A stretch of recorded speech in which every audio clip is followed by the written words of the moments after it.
thoroughly impressed this morning when I happened to visit all the exhibitions that have been there. So much of effort and so much Bharatiyata more than anything else. I think that's the idea behind the India. And I think that's exactly what Aurobindo and Nanda wanted this civilization to be. Because we are not just a country. We are not just a geography. We are not just a thing on the map. We are a civilizational state. So that has a greater value to add. And that's being reflected. So much of effort, so much of research. There's one on Kashmir, absolutely brilliant, because that's a place that people know the least, but extraordinarily brilliant. I wish I had more time to spend in each of those places, and some of them were even ready to perform, dances of some of these states. But kudos to all of you who have been behind. I think you people weren't there in the front, but they were there in the back, and that's exactly the teachers are. They're there to push the others to see in the front, and the best glory or the best certificate for a teacher is when the students perform better than us. I think that's where we find the refinement. That's the beauty of this particular civilizational itself. And invoking Aurobindo to guide me through for whatever I'm supposed to deliver today. Without him, perhaps it's not a possibility at all. In fact, some time ago, there was one beautiful program that we had in Sakar where we had more than 50 research scholars coming from different parts of the country. And as usual, in many programs, we would have cultural performances, but these are not cultural performances for the sake of entertainment. These cultural performances are also part of the curriculum, which they have to go through, and they have to learn something from that one. That's the idea in Sakar. It's not for entertainment that whole day you've been listening to lectures, now you relax. That's not the way it is. It has to take you to the next level. So last year it was Siddharth, and this year apparently they requested me that if I can curate something. And initially I was having no intention or interest in being part of the program itself, but subsequently it just happened so, and it turned out to be the plan, the quote-unquote plan. I ended up curating according to the theme. We did something on Navavida Bhakti. We did it on the 9 different ways of actually reaching Bhakti, which is also part of the spiritualism this particular land teaches us. So that Navavida Bhakti turned out to be such a one that I had no idea how to, because I have not done before. There are musicians along with me, I am giving commentary, and then on each of the Bhakti we chose a particular song, either from the Trinity, that is Tyagaraja, Muthuswami Dikshit and Shama Shastri, or from Purandara, whosoever, any composer, but we chose certain songs that would fit into the idea of the Bhakti. And believe it or not, it's just that I sat there, the power of the place and the blessings of the Gurus, it just turned out to be that way, that it ended up becoming one of the most nostalgic programs, and people are asking me today, when is going to be the next perform, what is going to be the theme. That's the power of the Gurus, that's the power of the blessings that we get from the Gurus. So invoking the Guru and the Mother, I begin with. And with Gurus generally we expect, because in the Indian tradition, not everybody becomes a Guru. Though people end up saying, if you go to a dance teacher, they'll be saying, she's my Guru.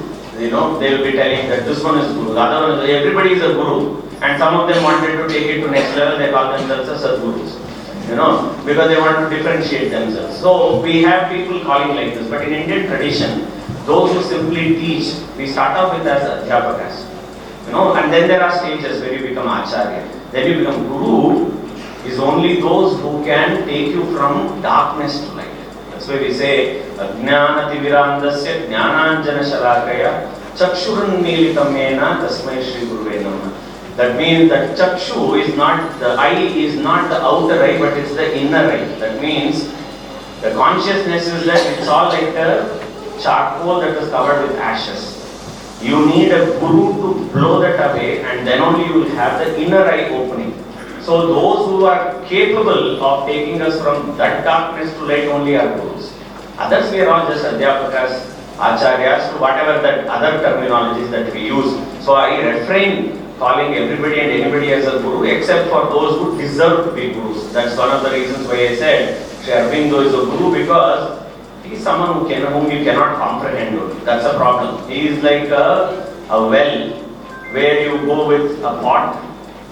You take the first part, second part, how much ever you draw, your capacity. For a whole day you want to draw 1,000, you can draw 1,000, it never evaporates. Nothing gets over there. And also it depends on what type of pot you are going. You're going with, let's say, a very, very basic knowledge of how to lead a life. He has an answer for you. You can draw that water. You want to know how to lead a spiritual life, he has water for you. You want to know something about philosophy, he has something for you. You want to know about world history, he will have everything for you. You name a stream, he will know something. He can even tell you something about simple administration, because he also cleared an exam. He was an ICS. And then subsequently we just wanted to prove it to the British that he is capable of. We started off as a teacher and I don't need to talk about Aurobindo as such in terms of what his life was and other things.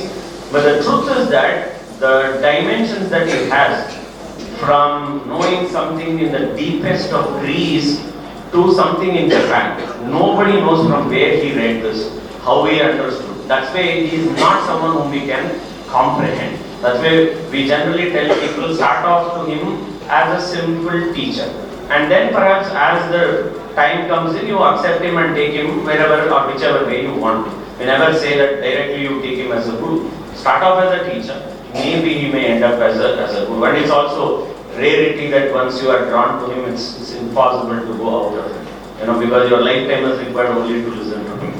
Now, having said that, we also invoke a lot of other things. Now, the idea of the very spirituality that we are talking about here in the Indian context starts off on things that are not materialistic. We say, Isha Vasyam Idam Sarvam Yatkincham Jagatyam Jagatyena Tyaktena Pujitaha Magda Asya. That's how Isha Vasyam starts off with. It simply says that those things that are animate or inanimate, there where the first distinction comes with regard to the philosophy that India talks about. India never talks about only the living beings. It talks about everything. Everything is part of the creation.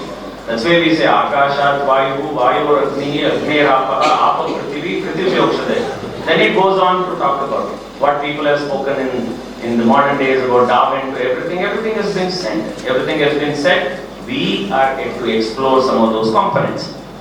Now, even in this, when it is spoken about, what it talks about is two components, because it would not fit into an invitation, perhaps the word has been omitted. Otherwise, spirituality is not an equivalent to the word adhyatma.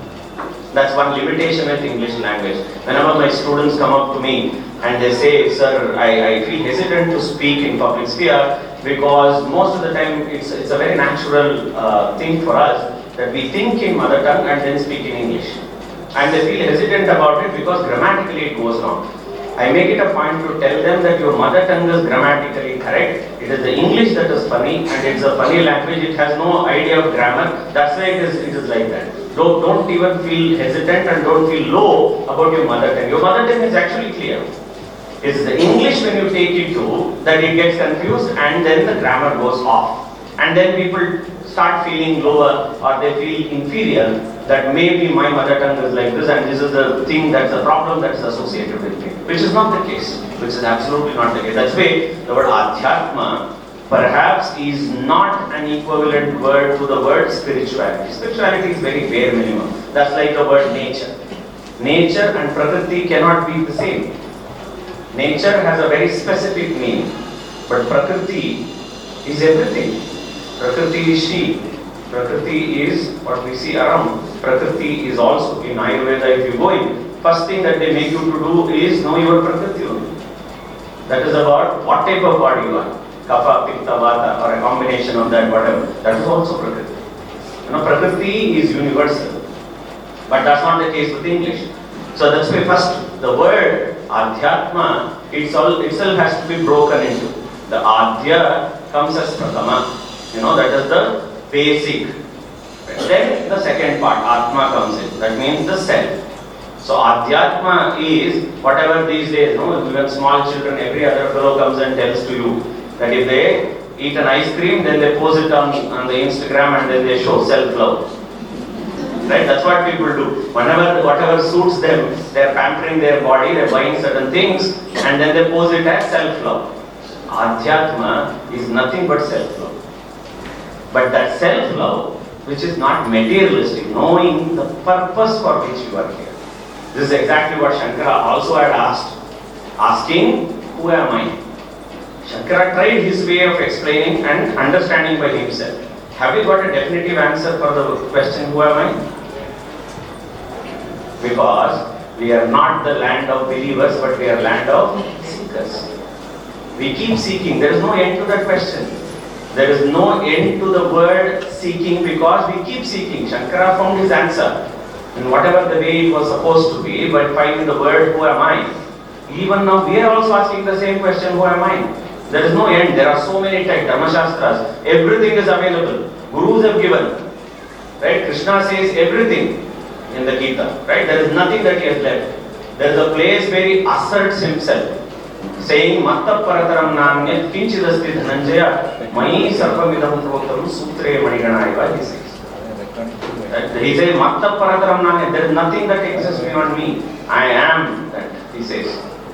I am that, he says, and then he says, I am holding the thread in which all of your pearls and the whole world or this universe is a pearl, and I pull the thread, everything falls apart. And at the end he says, take what you want to, leave out what you don't want to, listen to your mind and heart, sing them together, take what you want. Because this land spirituality is not something that imposes things on you. It allows you to seek by yourself. Because not all of us are born with same quality, not all of us are born with same capacity. You draw, I mentioned in the beginning, if you have capacity to draw one pot, you draw one pot. You have capacity to draw 1,000 pots, you draw 1,000 pots. There is no restriction on you, how exactly you want to. That's why when it says that Adhyatma, the word Atma itself essentially saying you that discover things for yourself. It is simply telling you, rekindle what is there and know thyself. That's exactly the idea. So, if you know that one, at the end maybe before we die or anything, one day we may arrive at a word, Tattvamasi. I am that.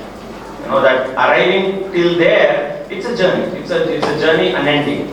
I keep asking this question, that why among the people or in the Mahabharata that Krishna chose Arjuna to give the Gita. It's a very spiritual question. You know, had he wanted to, he had the best of the people. He could have chosen Bhishma, who wrote Vishnu Sahasranama. You know, there is nobody perhaps who has followed Rajadharma, who has also followed Swadharma as much as Bhishma.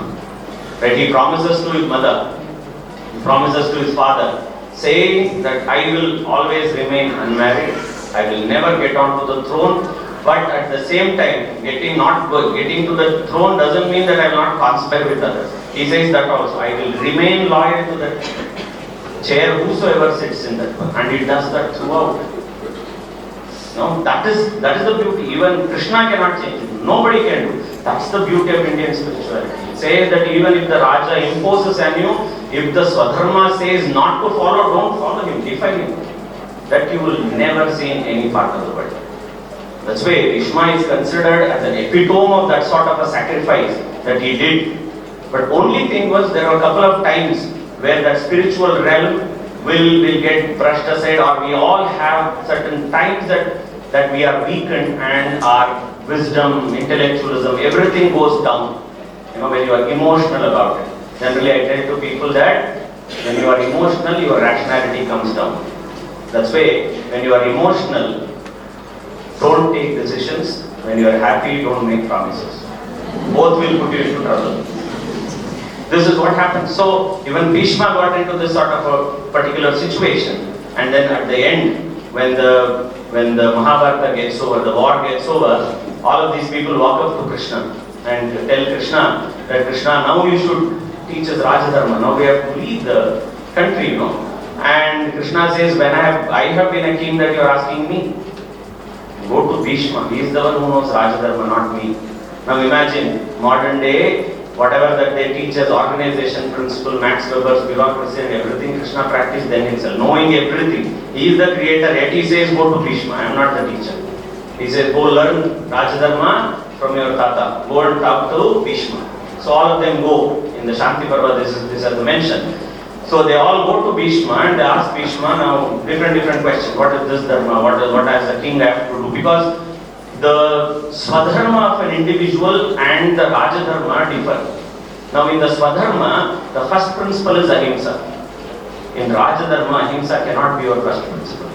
Imagine that I am a king, I go to, when I am seeing my enemies are crossing the border and coming, I say ahimsa, how can I kill them? You are doomed, all of us will be finished. Imagine our soldiers in the border, invoke Swadharma and then say, now there is no Rajadharma, I am going to follow Swadharma. He puts his gun down. We are doomed. It is not practical. That's why in Swadharma, we reject Rajadharma if there is a problem. But Rajadharma is required where for sure they cannot appease everyone, because when you are a person who has to do public policy, when you are a ruler, when you are the one who is taking a decision, you are not an ice cream seller to make everybody happy. Because you can never make everybody happy. I'm sure the leaders here will be able to resonate that with me. You cannot make everybody happy. That's the idea. So at the end, all of these people ask different questions and Bhishma answers very easily. Very casually answers because the amount of experience that he has is phenomenal. Draupadi asks him the question. Now Draupadi is raging, Draupadi has gone through a situation. Draupadi has immersed through so much. She's been accused of being the reason for the Mahabharata. She's been told so many things and then she asks a question. She's angry with the Tatashri and then she asks, knowing that this was not your dharma and the Kauravas were with adharma, how did you fight on their behalf? Now Bhishma also thinks that, as this lecture also has a time limitation, he also thinks that there is a time limitation. I cannot give all the explanation to her.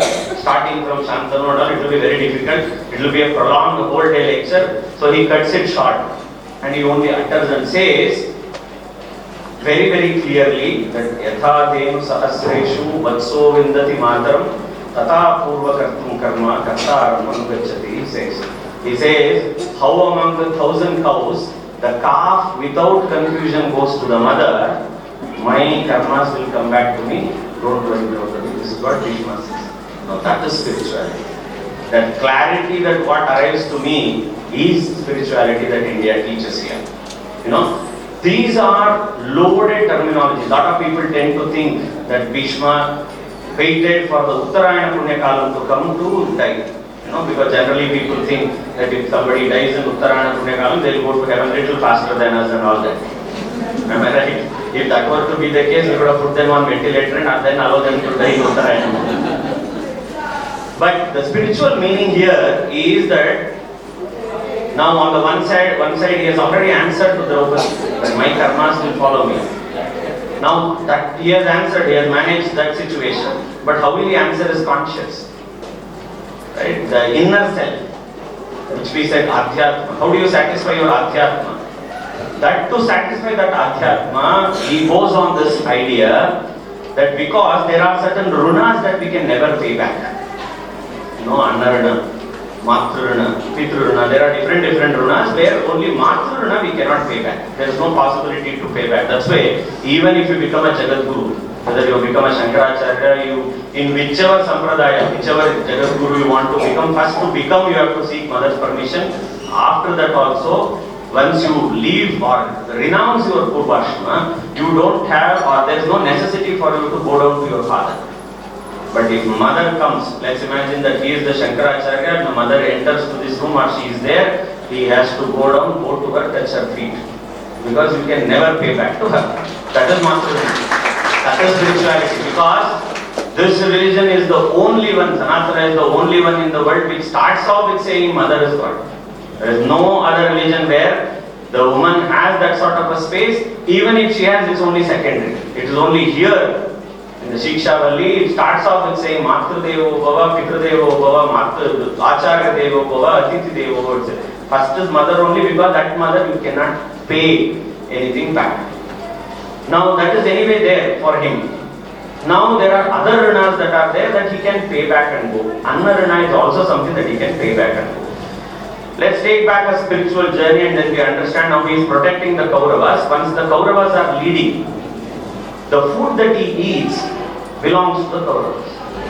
from the food that he consumes, the anna that he consumes, from that comes the blood. That blood is carrying the runa. So Bhishma thought, whatever that is physically acquired here, certain runas that he can get rid of here, as part of his karma, he should get rid of here only. That's why, had he wanted, he could have resisted whatever the way he wanted to. He could have slept and died in different ways. He's also an Icchavardi. There is no possibility to kill him as well. He allows the bed of arrows to come and then he requests Arjuna to put him on that way, so that slowly, steadily the blood flows from his body. The annaruna that he has contained through the food that is consumed because of the Kauravas, all that blood he wanted to shed here only and then leave for the next one. That is Adhyatmika. That is spirituality that Bhishma talks about. Now one of the issues that we also go through is many times we get confused between spirituality and religion. Now a lot of people, that they say they are spiritual, but essentially they are religious. Now religiosity requires you to sport certain symbols. You have to perform certain things, you have to appear in a certain way, because religion is organized, whereas spirituality is not organized. Spirituality is a connect. Spirituality is something you don't need to give an explanation. That's one of the reasons why when we go to a Buddhist monastery, right, wherever we visit Buddhist monastery, we for a moment forget everything, we start sitting and meditating. You are not a Buddhist. Right? Now Buddhism brings that sort of a value where we think that spirituality is much more, though subsequently after the way Buddhism has transformed itself, we have seen the way it turned out to. They have exactly done what Buddha did not wanted them to do. So there was a thesis that he gave, we have come up with an antithesis. He renounced all the gold and ran away from Kapilavastu, from his palace. So we have brought him back, made a golden statue of him and created a structure. That's exactly renounced, right? He said no attachment to, he renounced gold, that we have made a gold out of him only. That's something that we have done with him. Now in each of these that we look in, we tend to think that there is a spiritual component, there is a religious component. As I told you, religious component will come with certain rituals, will come with certain conformity. It also expects you to behave in a particular way. If you are a Muslim, you are expected to pray 5 times. If you are a Christian, you are expected to go on a Sunday Mass. If you are a Hindu, you are expected to at least go to wherever temple is available. We don't have any structure as such, which day we have to go. Now if I ask in this hall, one of you will tell one Ishtadevata, and you will tell one Monday you will go to this temple, Tuesday you will go to some other temple. Till Saturday you have, including our food diet, that people will say, this day I am leaving out non-veg for somebody else. We ourselves have done all these things. We ourselves have created. People don't take it on Thursdays, people don't eat on Saturdays, people don't eat on Tuesdays. Everything they will have a reason. Whatever conveniences that convinces and is a convenience to us, we create that one. But all these are dogmas. All these are dogmas that have kept us in one or the other way. That is one of the reasons why every now and then the spiritual part has to come back to us hitting very hard, because these dogmas and the religiosity will actually draw us to some other direction. We get moved by that so much that we are stuck with structures, we are stuck with practices, we are also stuck with not to innovate at all. This is something that Aurobindo actually warned by saying that if you are stuck with what is given in the past and you don't innovate and then make them relevant, you will end up becoming like Marxism. Because somebody has given already a theory and you are hanging by that. That's like your grandfather put a tree in your courtyard and you think you should hang by that and die. That's not going to help us. That's not the way spirituality is spoken. Spirituality re-invokes and comes back in one or the other way. We had in the Vedic era, we had a particular way of dealing with it, and then there were certain practices that pushed us to the dogma, and that is when Jainism and Buddhism came very hard on us. And then Shankara had to come and rescue. If Buddhism was a revolution, Shankara did a counter-revolution. Easiest way he managed to, because one of the first things that the Buddhists were asking was empiricism. They were asking, saying, if you are saying there is a God, you should show where is the God. How do you show where is the God? Right? As simple as that. How do you show where is the God? That's why Shankara had a very clear project. What he had to do, he had to revive Sanatana Dharma. He had to do certain things that will fit into. At the same time, you have to have both the components. One is already the given religious line. Second is the spiritual line. You have to elevate them into. And that is perhaps why he ended up saying, when he created his own theories of all that thing, he said Tattvamasi, saying that I am that. By saying that you become God, me and God are one, doesn't mean that we have become that and people should worship us. To counter this narrative of asking that where is the God, he says you are the God, but only given with that condition, other things remaining constant, you achieve that Brahman status, then you become the God. Right? That's how the Buddhists were told. I am the God. You can also become the God. That is our philosophy, is what he said. But at the same time, he was telling Bhaja Govinda. He was telling, pray to someone.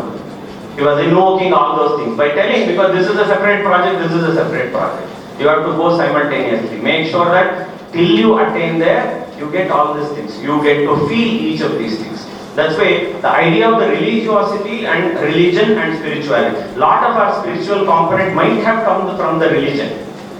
But spiritual really attains a particular realm. Now I am not sporting anything on my forehead. He is not sporting anything on his forehead. Right? Many of you are not sporting anything on your forehead. That doesn't mean that you are not religious, nor you are spiritual. Spiritual realm doesn't request you or doesn't demand you to conform with anything. That's an advantage that we have because there is no structure, neither there is an organization that can push us through what we call as spirituality as such. Now, having said that, the idea of the spiritual and the religious are very, very simple. Now, spiritual keeps a higher standard that you can keep pushing your standards. We have in our understanding of the Sanatana, we have 4 components: Dharma, Artha, Kama, Moksha. Right? 3 in the materialistic world and 1 something that you can experience only in the later stage. Am I right? Moksha is not something that you experience here. But the first 3 is very interesting the way they have been kept. First is Dharma, then followed by Artha and Kama. Right? Now Artha and Kama both have to be invoked only in the light of Dharma only. Your Artha, whatever that you accumulate or whatever that you keep it for regeneration, that cannot be without Dharma. Same is the way Kama. That means a desire. The desire is never a wrong thing, because another way the Western philosophers have done a damage to India is also saying or using the word Kama as lust. But this Artha, after whatever that we find in the Purusharthas, what we call as Dharma, Artha, Kama. Kama is nothing but simplest component of you have a willingness. It can be called also as a desire, and that desire to do charity. It can be for many other things. You know, these have to be with Dharma. And once you know what Dharma is, and then once you follow that, and then the fulfillment comes in. So the purpose here in spirituality is to take you to the higher and higher self. Whereas religiosity has very clear purposes. On this day, we have to make this celebration, morning till evening, celebration gets over, it's done. The objective is fulfilled. And the assessment is from someone else in religiosity, whether you have been in accordance with that one or not. In spirituality, you are the judge for yourself. Nobody else judges you. That's why we say character is what you are when no one is watching.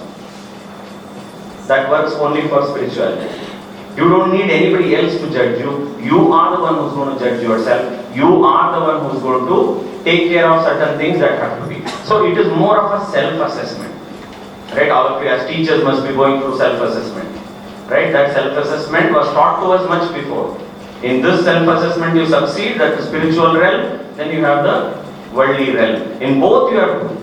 Ours is not a spirituality which tells you to renounce everything. That's why everybody is not told that you have to follow the varnashrama in which it is spoken about, saying that you leave after certain things. You have to have brahmacharya, then you have to have grihastha, the vanaprastha, then sannyasa. Not all of them are prescribed to everybody.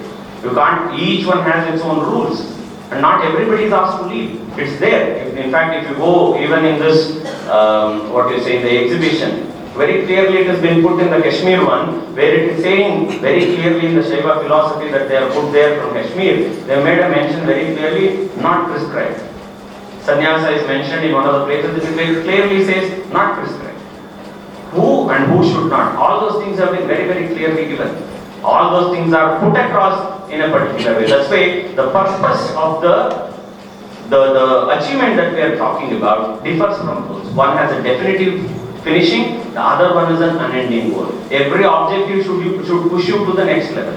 There is no end to learning that one, because we have believed somewhere that the body that we are carrying is a temple and it comes and goes. Now imagine this is the idea that you are perishable.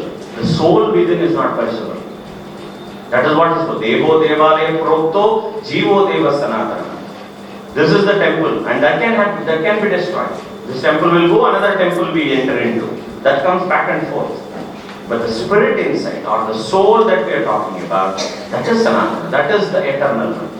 And that is the idea that they are asking you to. Don't get so attached to the body that we have, all that we possess, all that we control and we keep it. That's the idea. The third part is the dogma and the flexibility. Religiosity comes with certain dogmas. They tell you to practice certain things like this only. You cannot worship this way. Now all the worshipping practices and other things, agamas, everything, there are very, very definitive things. When you construct a temple, it's expected to be this way only. A particular way of doing things is, worshipping is like that only. Those are very, very clear. But what happens is, over a period of time, because we also believe so much in oral tradition rather than the written tradition, by the time it goes from one to the next mouth, it differs. That's like, let's imagine there was nobody in this hall, and I happened to come in here, there was already another person here, and I happened to see that person having a knife in his body, and then I rushed to him by thinking, oh my God, something has happened to him, and then I go and hold the knife. Right? That time Dr. Ananda Reddy comes in and he sees me. Dr. Nanda Kishor came to our organization, he killed a fellow. And then he comes to rescue that person by trying to either lift that person and trying to take him to, or by calling an ambulance, he's trying to help him out. Then madam comes in, his sister comes in. Then she sees me and him both being next to the body and one of us holding the knife. So they both together killed this fellow. And then it goes on. But then when you deconstruct the whole process and understand, the first person who had fallen here, he was essentially trying to cut an apple and he was trying to cut that portion, accidentally it slipped and he pierced himself. But we all have been called murderers now. Right? And this is the problem of, generally in English they say seeing is believing. Seeing is not believing. That can be delusional.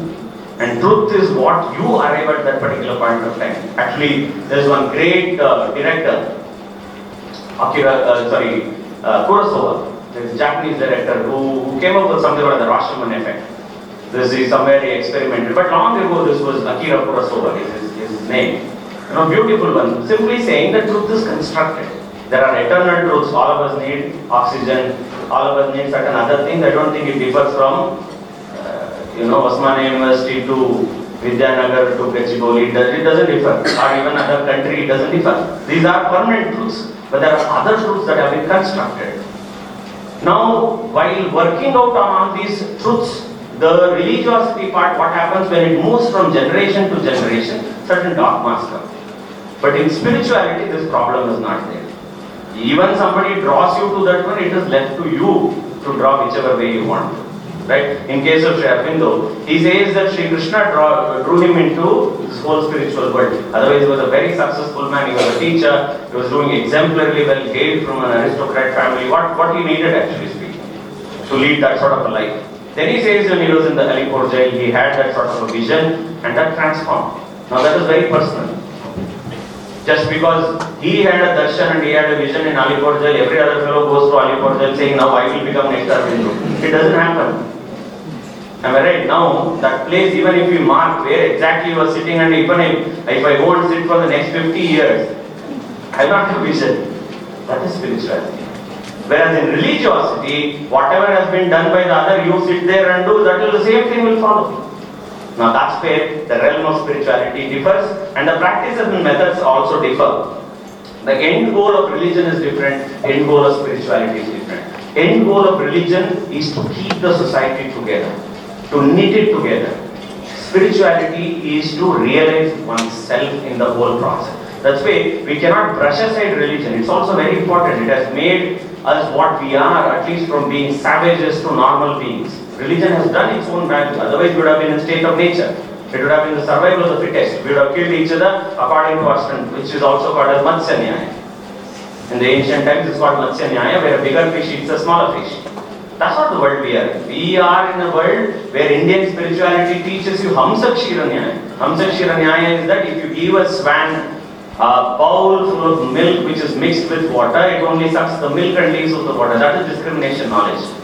You are in a world where good and bad is with you. You have to pick what is good and what is bad. Otherwise, good doesn't have a value if there is no bad.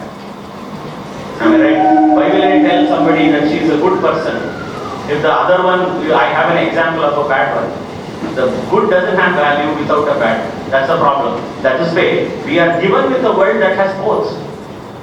Right? We also are given with problems. We have problems, we also have somebody. Otherwise, if there are no problems, we'll forget God. That's why this starts off at a very, very early stage of our life also. We have seen this happening very normally. Whenever we have problems, whenever we have crisis, whenever we have a situation, we become extraordinarily religious. What level of puja, Gana pujas that we do at home. That day he has to appear or she has to appear. Problem gets solved. One thank you or one thanksgiving, whatever that is. Right, Chilku, we have said, you will come, do the pradakshina, complete the pradakshina, done, project over. Am I right? So, the moment goal is achieved, we tend to forget in religiosity. That's where we have kept the God. It's more transactional. Our relation with God is more transactional. We only say in religious discourses, everything is a bhiksha given by the God. And to that God only we say, I'll get you a crown now, please. Make sure that you're getting this done. I will come and give you curd rice. I'll come and give you rasayanam. I'll do something else for him. So that means taking from him and giving back to him. So, ticket to the conductor only. That's what we're doing, right? Transactional. Spirituality doesn't live in the transactional part. Religiosity pushes you only to be transactional part. But it does its own value. At least it has drawn you to that place. That is more important. It made you to sit for some time. If there are no problems, we'll not remember God also. That's why God also makes sure that you are not always happy. If everything is given to you, he has no value. She has no value. Secondly, if there are no problems, that will be like our ECG. Red straight line means we are dead. It has to have some variation. Every day should be a challenge only. When you go into a bus, in fact, I was living in the Netherlands. I lived for 1 year. Initially, I enjoyed. Everything is perfect. No need of a political leader, no need of anybody. This is the place that I had to be. This is what my feeling was. After a few days, things were so boring because everything is in place, no challenge. Here, when we come out of the house to go to the workplace, there is no guarantee we'll return. Somebody may knock you down on the road, right? Something else may happen. Some vehicle fellow may come and hit you. You yourself may go and fall in a path for watching the mobile, or watching a reels, and you yourself may fall. Am I right? It can be anything. But yet, what Indian spirituality teaches is that you travel from, let's say, this area to maybe another area next 30 minutes. You're sitting with someone, in 30 minutes you will tell all your problems to that person and you get relieved and go. Right, now where did you get this? I used to have these American students who used to talk to me and they used to tell me that we feel crazy being in India. I used to ask them why. They would say that whenever we are visiting certain places, somebody will come, they will have a 6-month-old baby or 1-year baby, they just give it out to us. Take a picture. They will give the baby to their hand and say, let's have a picture. In our culture, we don't just give away to somebody who is a stranger. We don't give away our baby to the stranger. Right? They think somewhere that individualistic notion is so important. We are neither that exemplary or extraordinary, only individualistic, where you are drawn to yourself. That's why somebody sitting next to you, your best friend, doesn't share that burger. They think you buy your burger, I buy my burger. I will fulfill my hunger, you fulfill your hunger. They won't ask you, do you need a bite? Right? Nor not. We are the other extreme thought of communism where everything is collectivism. Right? You have to. That's what happens. In the individualism, she has an apple, right? And she says whether to give or not give, it's my choice. I will eat. Other person is dying also, doesn't matter. I have to eat. It's my apple. I will decide.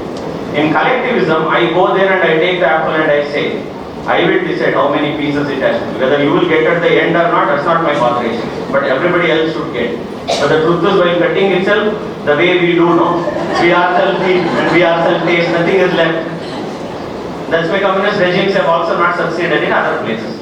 But India is a place where there is an amount of a blend of individualism, a blend of collectivism. Both are there. You know, that's why even God is very, very realistic. He says, Papa Bhiti, Daiva Preeti, Sangha Niti. First he says Papa Bhiti only. Otherwise, we as humans, we will not become better. Just by telling love for the God, it never happens. You know, Papa Bhiti is must, and that Papa Bhiti is given through religion.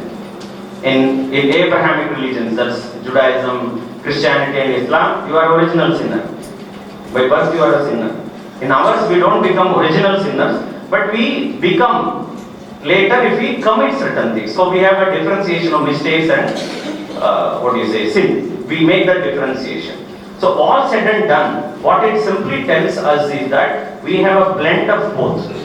We have to be with the collective, at the same time we have to be our individual self. It gives us scope for both. You can be simultaneously doing a Grama Seva, you can be doing a Madhava Seva, and at the same time Manava Seva also. You can do both.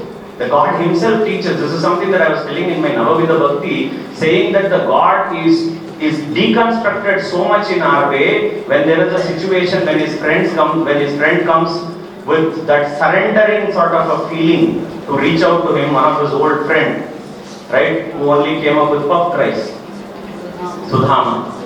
The God runs. His wife is thinking, this fellow is the Lord of the universe. You know, he owns everything and he is someone whom everybody looks up to. Like a madcap, he is running up to him, saying that one of my friends is coming, as if he has not had food for many days or months.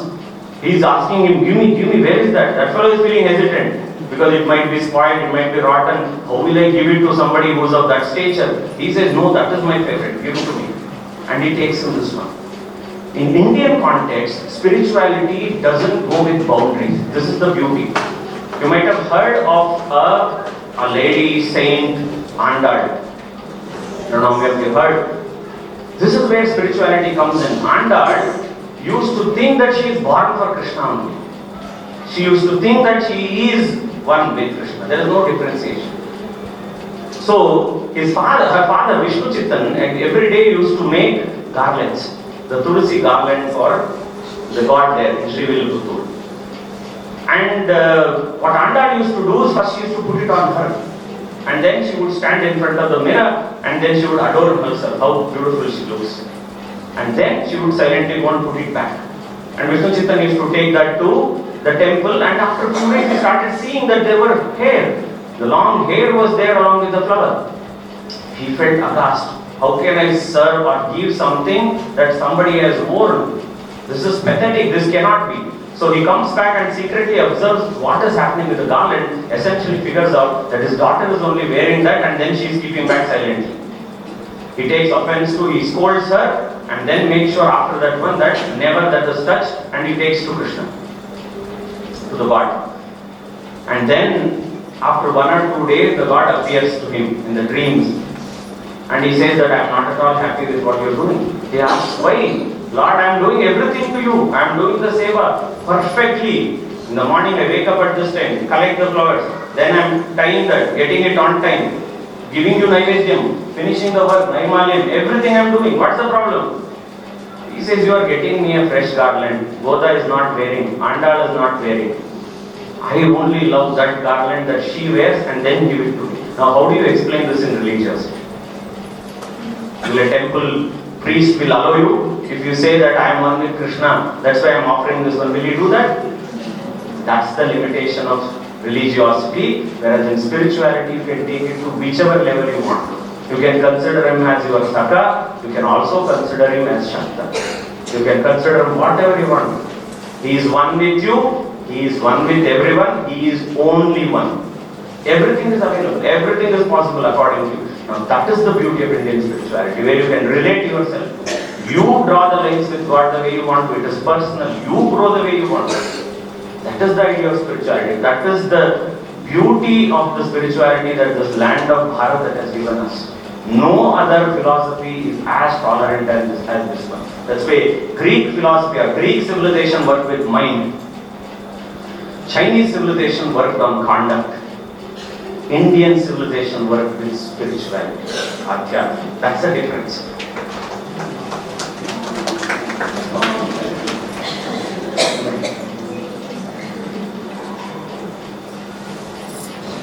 That's why I told you, she's like my mother. So now this is very interesting. That's what I'm telling you. The civilizations which worked on the mind, which we think is superior, is not there anymore. The other one, which thought that we only have to control the conduct of the people all the time, is suffering its own level. The land that only thought of our self and self-love is growing with more and more love, and it will be eternal love. That's why this civilization, whosoever comes from anywhere wants to come and destroy, they can never ever do. That's the land of Bharat. That is Bharatavarsha. That is the spirituality that is done everywhere. Just because you don't go to a temple on every day, that doesn't mean the religion will die. You know, no such conformity is required. No such component is required. That's where it becomes beautiful. I briefly mentioned, I skipped through the other story. I was telling you people a story asking that why among the best people who are available, then I went into Bhishma's story and then I actually left that story. I thought somebody will remind me, nobody reminded. I was telling he could have chosen Bhishma, the most qualified person. Am I right? And he could have chosen even Yudhishthira. What better example? He didn't listen to the God only. Krishna told him, say Ashwatthama Hatha. He said, nothing doing. Imagine, he is telling Krishna, you are everything, you are the boss. We are because of you. And yet when Krishna says that, say Ashwatthama Hatha, he says, no. Swadharma doesn't allow me. Am I right? Show me a single place in any part of the world, in any philosophy, where you can defy the word of God. Yudhishthira does that. Yudhishthira says, I will not tell that. Then Krishna says, okay, he's also boss. He's not bullying him, but respects, and he says, okay, you keep your Swadharma. I will do something else. Because he's a master of all these tricks. So he then says, okay, we'll kill an elephant called Ashwatthama, and you utter what you are supposed to. Tell the truth, I will take care of the rest. So he blows the conch. Right? He could have chosen Yudhishthira. What better? He knows everything. He is the perfect one among all of them at the end. He is the only one who is taken to Swarga, not others. Am I right? He could have chosen him. Whom do you choose as teachers? The best one in the class. Right? The topper in the class. The best behaved. Only few teachers go against common sense and try the one who is notorious, they make him teacher. They make him the leader. Story is over. Then that fellow has to behave responsibly. Right now you can't do the same, what you have done in the past. But rarely we do. But our common sense always says that we go for the best one. Am I right? That's the difference between us and Krishna. Krishna did not choose the best one. He chose Arjuna, who had all the Arishat Vairis. Right? Kama, Krodha, Moha, Mada, Matsarya, everything. Everything was with this guy. Somebody became a better archer, he said to his teacher, do something now. He got his finger. The teacher told, get rid of your finger. Right? Jealousy. He's like us. Somebody does better than us being with us. We'll show that. Right? Everything. Invariably, he has that. He wants to be the best archer. He wants to be the best companion. He wants to be that. Everywhere there is an urge. But all other qualities are there with him. So if Yudhishthira was taught Bhagavad Gita, we would have not found the value. Because he is already teaching someone who is already good. That fellow will think unnecessary jnana. Boss, I know all these things. If I could say that I will not tell a lie because you are telling, now where is the necessity to teach all this? That's why the spiritual idea is that Arjuna is metaphoric. We all are Arjunas. All of us who have these qualities, we all are Arjuna, all of us have Arishad Vairis, and each one of us being Arjuna, we need a Krishna. But only difference between us and Arjuna is that he had an intention, he had an urge, and he wanted to do that. He had that inquisitiveness. That's why he ended up choosing Arjuna. Otherwise, there was no necessity to choose Arjuna. Arjuna would only deliver. On many occasions, he is worse than us. Like us also. But he is worse than us. You would just forget Krishna. The moment he is victorious, you would forget him. Saying, you are not required. Now I will take care. He went like that to Northeast to meet his son called Babruvana. He told, for you, Krishna is not required. I can take care. I am the greatest archer. I am the one who won the Mahabharata and everything. After listening to Gita and everything, because just because Krishna said at the end, you follow whatever you want to, this fellow chose to follow that one. So he thought he is the one who won everything. He is the greatest archer. He is the Gandhi. He is called as Partha, Arjuna, Kiriti, Shvetavana, Dhananjaya, all names, no? He thought these many names, I am the powerful one. His son is telling him, you are waste, you are nothing without Krishna. He is not believing. Then he shows him the space. Then when he is in struggle, he says, Krishna, where are you? Then boss comes. That is Daya. Even we do everything when we go against, we cheat the God. We tell him, Tuesday I am coming, I am seeing you. But that day we half an hour late in office, getting late. Tomorrow he'll postpone. Just imagine what if we go to the temple and he says, get lost. You didn't fulfill the promise. Even transactional we are not fulfilling. We say already our relationship is transactional, we are not fulfilling the transactional also. How many of you must have planned for pilgrimage to different places? How many of you must be still struggling to go? How do we convince ourselves? Still the Prapti is not coming. We will have everything. Everything will have a reason. God has not called me. He is not allowing me. You didn't make the ticket. You didn't take leave. You didn't make plans. But you blame it on him only. He is not calling me yet. That's why I am not able to go. See the beauty of Indian spiritual system. It gives you cushion effect to do anything that you want. Am I right? So here is a classic situation where you even defy what he is doing, yet the devotee is calling, he goes. He arrives to Arjuna saying that I am there. Don't worry about it. That is why he was there when not even human beings, forget human beings, what big deal about human beings. That's why I said, Isha Vasyam idam sarvam yatkincham jagatyam jagat tena tyaktena buchitaha magrida kasyas vidyanam. Only when we are in crisis, we forget all the attachments, only pray to him sincerely, then he arrives. Not just human beings, he did that to Gajendra as well. When Gajendra was stuck, for that moment he was all powerful. He thinks that one crocodile, one shot, he will be finished. But he thinks now, no, I am done. That is his karma. The crocodile is his karma waiting him. He knows now that from that karma, the mukti can come only with him. And he pulls out a lotus and he calls out and cries out to Vishnu, he arrives. Our man arrives there. Am I right? Now this is the beauty. This is the spirituality that he teaches to us. That is why we are Arjunas. And that's why all these are profound qualities, profound values that come into us, which have their own purpose and value. And each story that comes to us comes with loaded understanding of all these things and talks about. And every story that we listen to or tell to our children also has a spiritual meaning. You know, there is a spirituality component, there is also a normal component. I keep telling, the name Krishna is from the root word in Sanskrit called Karsha iti Krishna. That means one who akarsha iti Krishna. The one who attracts is Krishna. That's how we say his name. Okay? So Karsha iti Krishna, you can rudely look at, like the way Western philosophers say, that he had 16,000 women, he had that, he had this, you know, there's a very, very rudimentary way of looking at it.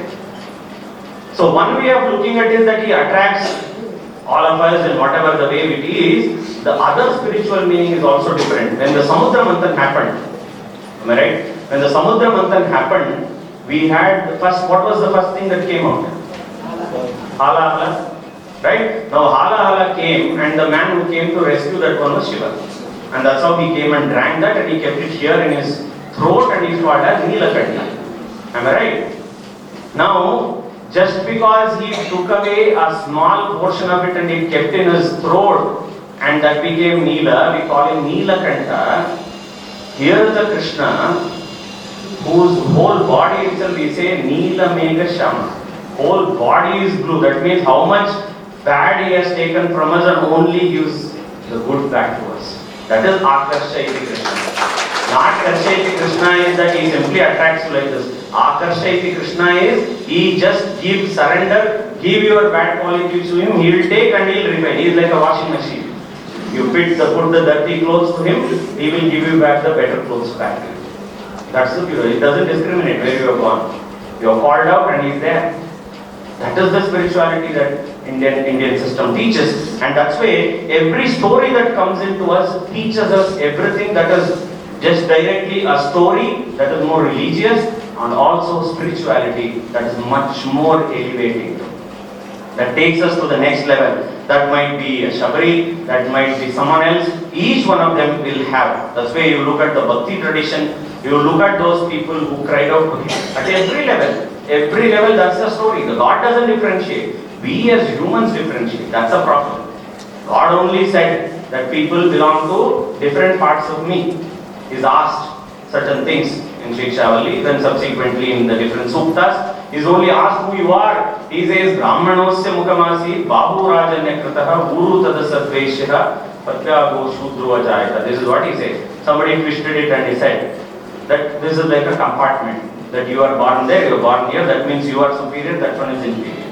What if the God had said the other way around? Right? So, the word Purusha itself means the complete one. And you can never be complete without all the limbs of all the parts of your body being perfect. That means as much as the head is required, the leg is also required. It has no value. That's why Dhritarashtra was not allowed to become the king. Because he had a difficulty, he was not a complete Purusha. That was the difficulty. So he was not allowed to rule over. His younger brother was given. Am I right? So we are the one who have given this sort of a misinterpretation or wrong interpretations to all these things, which essentially is not the source that we try to look at. That's why the idea of Guru I was talking about, in our Indian spiritual understanding, Guru is a very personal component. Somebody who looks like a guru to one need not look like a guru to the other one. That particular one may look like a madcap. Like the way at a point of time where Vivekananda, the most powerful, young, energetic, everything was with him, and he believed Sri Ramakrishna Paramahamsa as his teacher, as his guru. But most of the others who saw Ramakrishna, they thought he's a madcap. The way he would behave, the way he would turn around, or the things would happen, they would not believe that he doesn't look like that, because we have an idea, we have a square box in which they have to fit into. When they don't fit into that one, we think he is not actually a guru. He cannot be a guru. That's why I said it's very personalized.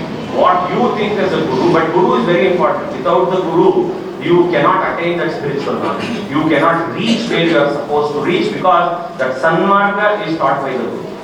The guru is very, very important. They have to tell you, they will give you the discriminatory knowledge, what is and what is not.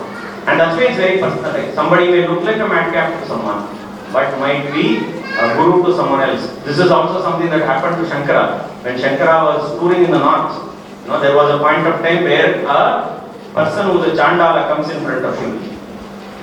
Then immediately the fellows around Shankara say, move aside, you are someone who doesn't have Shuddhi.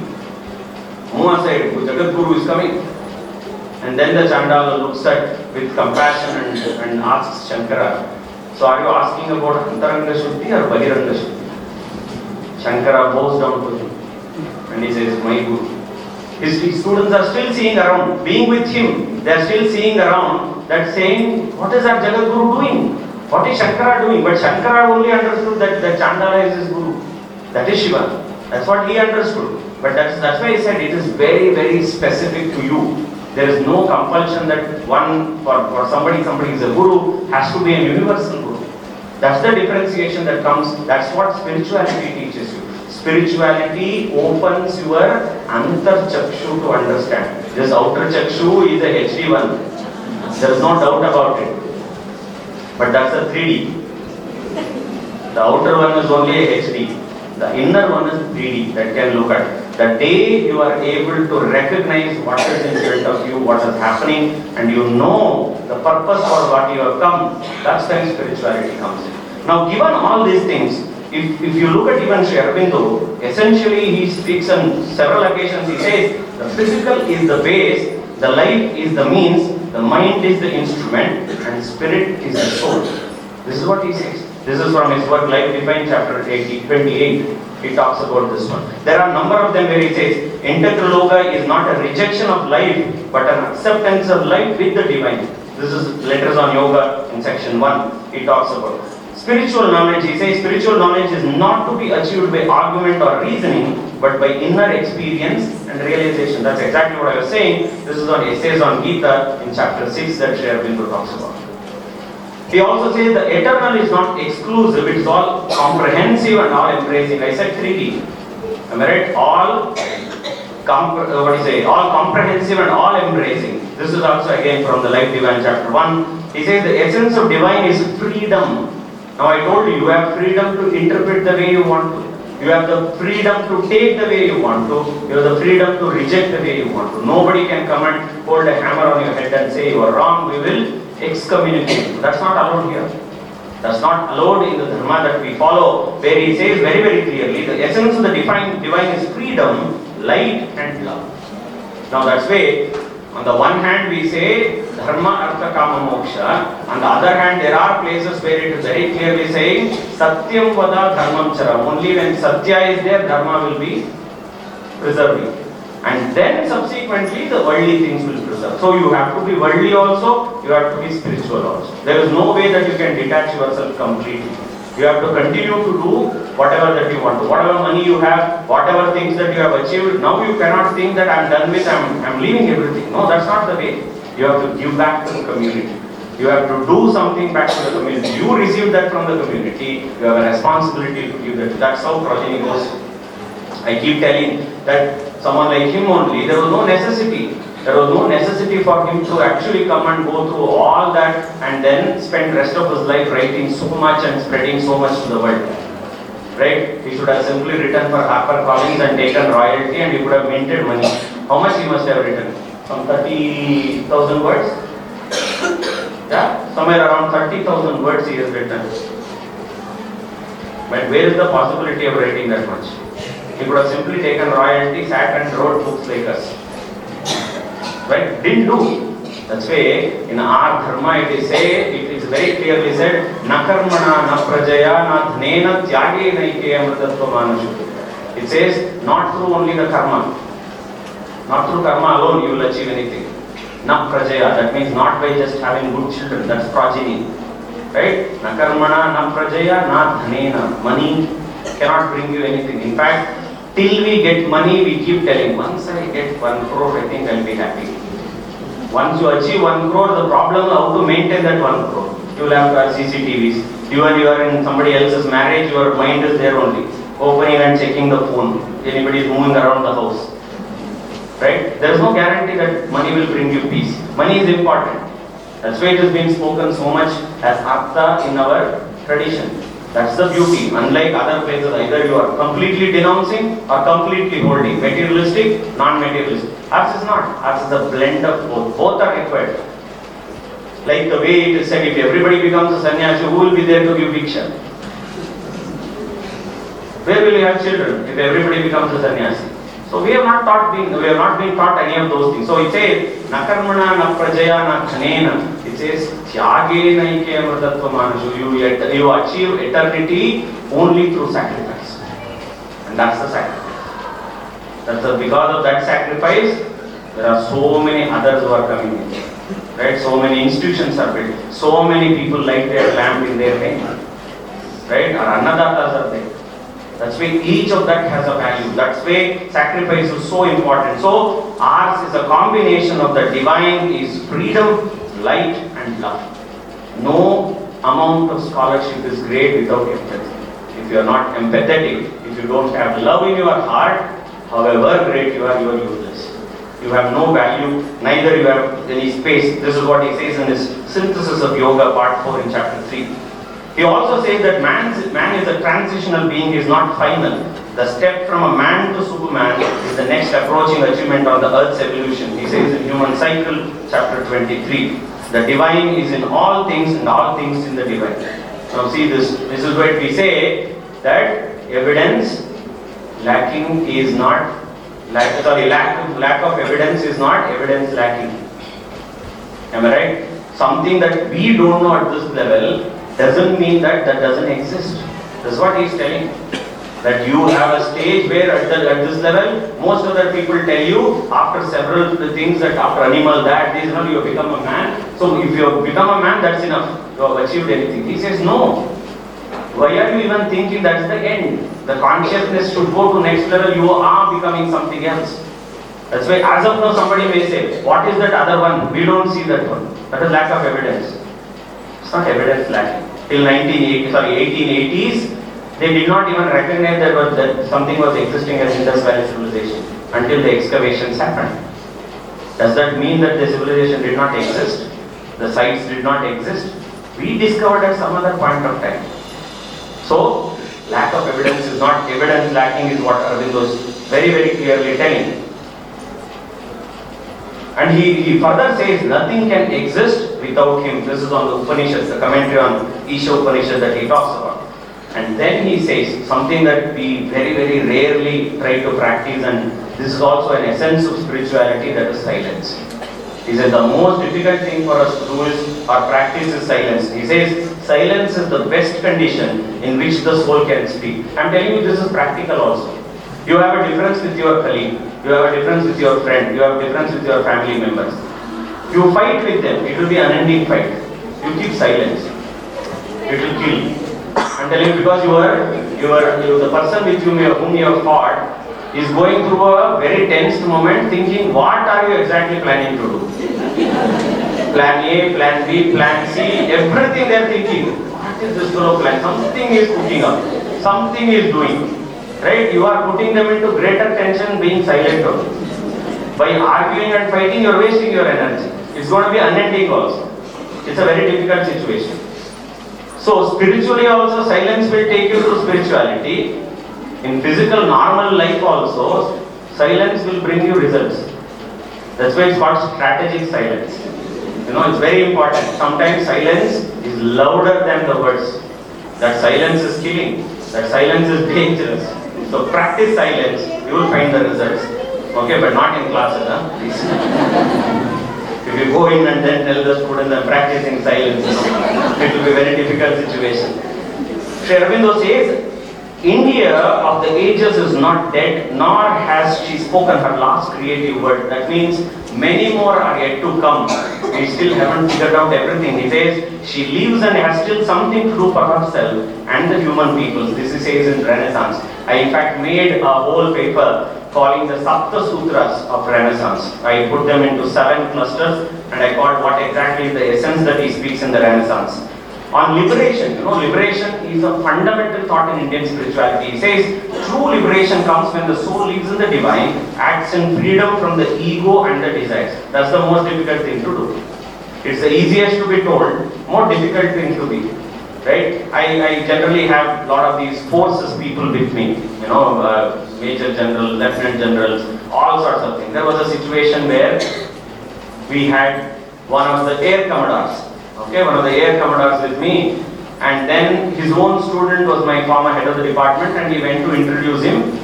And before that, while he was introducing him, like the way he was introducing, hey, no, it's okay. All those are nothing. Nothing I've achieved in life. You don't need to tell. I'm just telling like anybody else.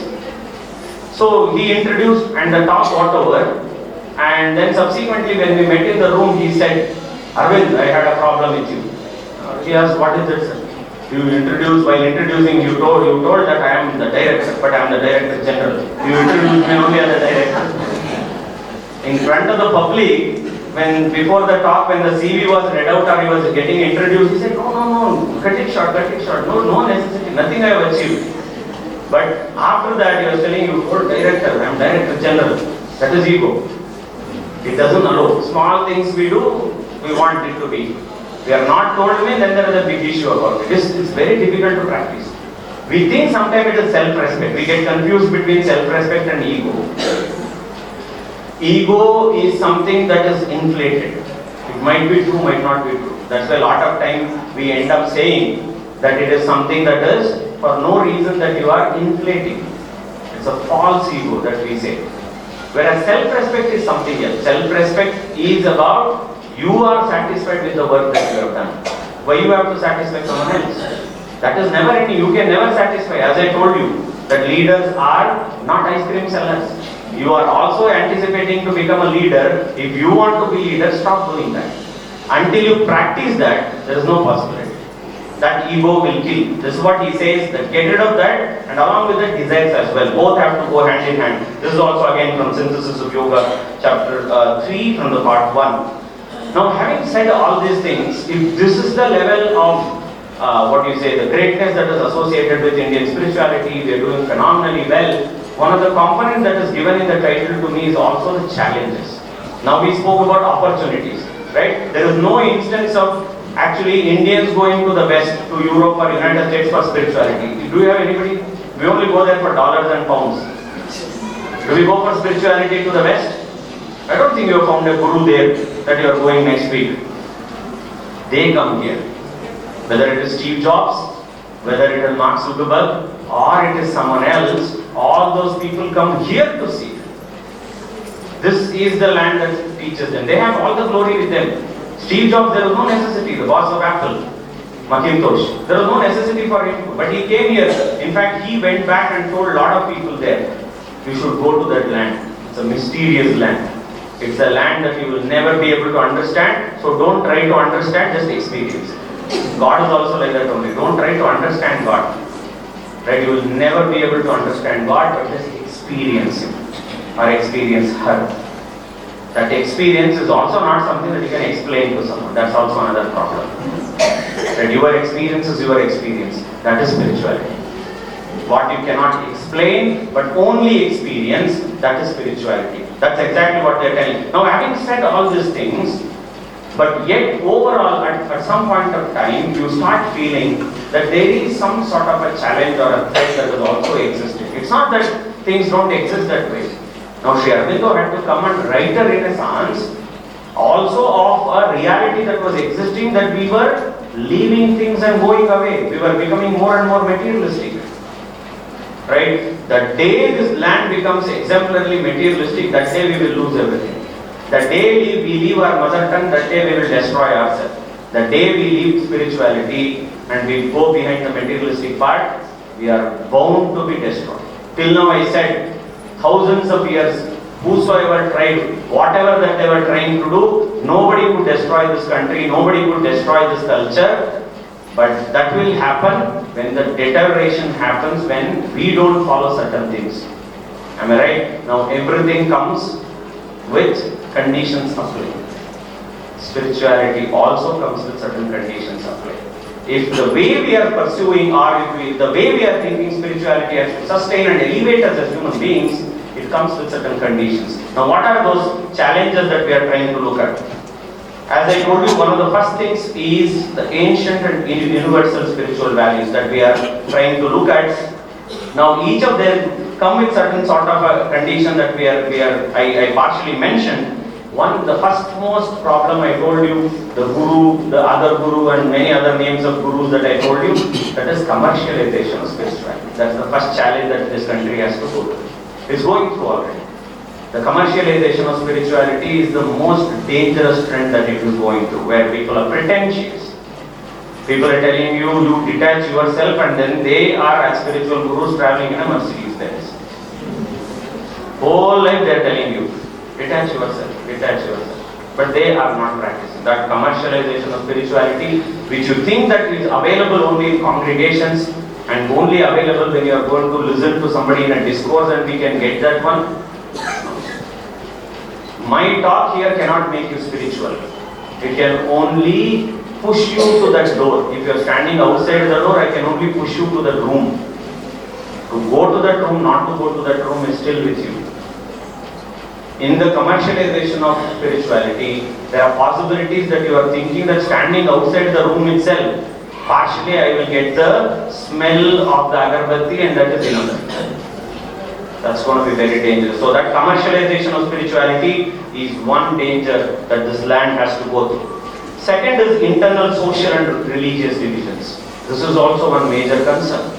That's why if you look at his teachings, he was very clear from where the roots are. Rest anybody could come and join. Rest anybody could come and be part of the stream. Am I right? As we said, this is a land of seekers. There is no possibility to push one's belief on somebody else. You can't impose things on someone. The day we start imposing, we will have crumbling effect. We'll have a dangerous effect. That is another problem. But already we are seeing all sorts of discriminations that are happening where we are unable to forge people together. We have created that sort of situation in the past as well, but we need to overcome. How do you explain somebody from the lowest caste? If you tell them that you can't enter into a temple, how will you explain? If a cow can enter, elephant can enter, horse can enter, but a human cannot enter. You are only giving another religious discourse and saying, after several births, because of your punya, you have taken birth as a human being. Now you discriminate that human being that you are not worthy of entering. That's not going to happen. The day we treat humans as humans, then we will have, or we will survive in this particular land. That's why no spiritual leader in the past has ever practiced that one. The chelas around them have done that all. The other leaders have never practiced any of those things. They have been gurus for everybody. Then the idea, third thread that we also see is the global perception of spirituality. Many a times what happens is that if you look at any magazine or any website or anything in the Western world, whenever they have a topic or a talk like this on Indian spirituality, the poster that we'll have is a Naga sadhu. None of you are Naga sadhu, you are all looking normal. Am I right? Why should a talk on Indian spirituality should have a poster of a Naga sadhu who is shown in all bad light? Right? They smoke bhang. They do whatever they want to. They do all sorts of things. Many of them pray on the dead bodies. Am I right? They sit and then they meditate. They do tantra. They do so many other things. They are absolutely in a different zone altogether. Now projecting that as Indian spirituality is another dangerous thing. Indian spirituality is not that. Indian spirituality has so many dimensions, but who will resist this? Who will talk about this? That's why you need to be in the worldly one only. Anyway, ours is Sanatana, nothing is going to happen, everything is eternal, God will take care, we don't need to do anything. That doesn't work that way. You still have to. God says, I am running your life. In Kannada they say, Chintyaka madutiya chinmaya nidhyana. Saying that why do you worry? There is a Chinmaya who is there who will take care of you. But you only have to do your morning routine and everything. You have to go to job, you have to earn. Sitting at home, you say, God, you go impersonating me as a teacher and earn salary for me. It doesn't work. You still have to do your duty. Our duty is to resist that. That's the most dangerous part. That global perception of Indian spirituality is something that we need to work on. At the fourth level, I see lack of institutional support. Whenever somebody is trying to do that, when in fact, Shankara very, very clearly says there are three types of things that we require in society. One is Vidya, second one is the health, okay, to help someone who's suffering. Third is called Dana.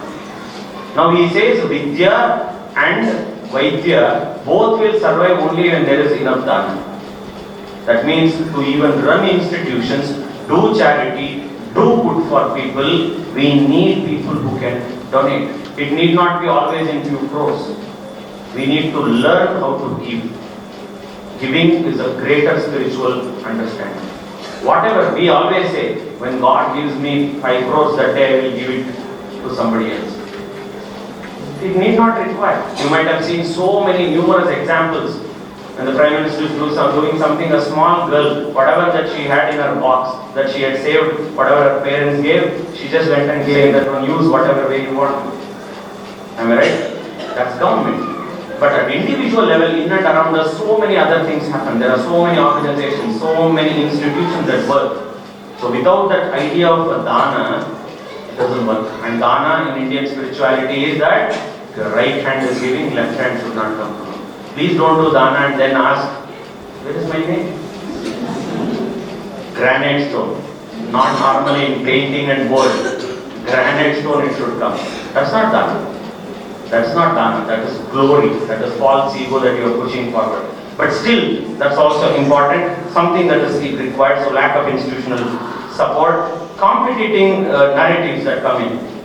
You know, there are many occasions we have this one that comes in saying that you can do anything that you want to within the spiritual realm, and that is one of the things that makes you to feel that there is no discipline. This is what other groupings say, that there is no discipline because everything you can interpret the way you want to. That is misuse of freedom. That is also a very dangerous trend with regard to Indian spirituality which have to be taken note of. Now what are the way forward if you look at it? These are the challenges. One is promoting an inclusive narrative. Second is invest in education and research. That's exactly what they're doing. You have to invest yourself in education and research. That's the only way. Keep digging, keep reviving, keep working. So Renaissance has to be a daily project. Like the way they say gratitude should become part of common sense, not as a virtue. The day gratitude becomes a virtue, that day we are losing out as a society. It should be there at every moment. We have to be grateful to the food we eat, the job we have, the type of people that we, even if we are not fighting from home and you are coming to a workplace, be grateful to that. Be grateful to each other. How do we build this one? We can be mutual. You say that you are grateful to having somebody like that in your family, the person will resonate. One day they may find it strange, 2 days they may find it strange. After a point they will resonate that. We don't need to be fluke like the way, like in Washington DC, I would be walking and somebody would say, hey, what's up? And then I would actually, first time when I went, I turned around, I thought he's asking me, inquiring something, and I stood, but he had already reached the station. There it is fake. Just because they have to say something, they say something. In our case, it is not so. That's why even when you are traveling in a train, somebody tells their whole story in the next 3 hours or whatever that is, we also shed tears with them. Because we feel, we can't be fake. Am I right? But the Western problem is also that certain things are done for the heck of doing. Enter into a bus, good morning, they'll say. Actually, they are not feeling for it. They just say, because it has to be told, it's a custom. If you don't do, you are called uncivilized. Right? That's what exactly the Westerners did to us when they came to this country. They said, you people are uncivilized. That's why we are coming here. How are you uncivilized? All of your ancestors were brushing in neem stick, brushing in charcoal, brushing in salt. Am I right? These are ugly people. How can you do this one? You are all uncivilized people. Down the lane 400 years, now multinational companies are preparing toothpaste where Priyanka Chopra is entering into a bathroom and asking, do you have salt in your toothpaste? And then they are having charcoal toothpaste, neem toothpaste. Am I right? That means we knew, but we did not make enough efforts to propagate that more methodically. Had we had the resistance, had we had the consciousness to tell those people when they said you are uncivilized, I am not uncivilized, I am more scientific than you could have resisted that. That's why when colonization happened, it did not happen because they were powerful. They were just 50 people who came. It is because of our weakness. That's why Gandhi asked in 1907 and then subsequently in 1937 when he wrote In Swaraj, he was asked in 1937 to revise. He said, except for a few words, I am not revising anything, everything is applicable. And he also said, what will you do with the freedom that is given today? If today freedom is given in 1910, he said, we don't know, we have no capacity to handle. That will be giving like a precious gem that is called Bharat in the hands of monkeys. He said that if we don't follow spirituality, we don't know how to resist, we don't know how to revive, we don't have gratitude, we don't do things the way it is asked in our Dharma Shastras, everything will become monkeys only. And another colonization will also happen. Let us be clear about that one. That is very, very important that we strengthen cultural diplomacy, leverage technology. Technology is also important. There are so many ways you can teach spirituality or invoke children into religiosity. Many more things can be done, and we have numerous examples. I'm skipping all those things. I think I've spoken enough. Let me go back to the last part. It's very, very important where our spirituality stays. I love telling stories because they will only stay with you. None of the other things will stay with you. Take it from me. Whatever I have spoken, if I ask you, give me 2 quotes of Aurobindo that I asked for, you will not remember. I will also not remember. What we remember is stories. That's the tradition of this land of telling stories, because stories will have an impact. That's why our grandparents were telling stories to us in our childhood, which we continue to remember today, because that can take us in the right path. When Rama was actually going and to Lanka to get Sita, there is a situation where they have to build a bridge. And initially they try out and nothing works, and then somebody gives them an idea saying, write Rama on the stones and then it will happen. So each one of them are actually throwing stones with the name Rama and it's floating. Then Rama is sitting on a stone and he sees, very interesting, they are writing my name and it's floating. Let me go and try. He says, let me also try. And he takes a stone where it is not written and he throws and it goes inside. And he says, you fellows are writing Rama and it's floating. Rama is only doing that one, it is not floating. He says, God, you are supposed to lift us. If you only drop, who will catch us? Am I right? Rama is supposed to hold us. You cannot leave us. You leaving stone will happen, that one only. We have to write your name. You have to hold us. You are the one who is floating us. That is our spirituality. Aurobindo once said, I'll perhaps end with that one. Aurobindo said that the ones who leave their language will lose their voice, and the one who loses his or her jnana, then they lose their land and the mind space. This is what Aurobindo says. Jnana is spirituality. That is very, very important. That jnana, to know what it is and what is not, and that jnana until we arrive and we lose that one which has been given to us for thousands of years as a tradition. It has nothing to do with religion, I am telling you. Again, never ever get confused.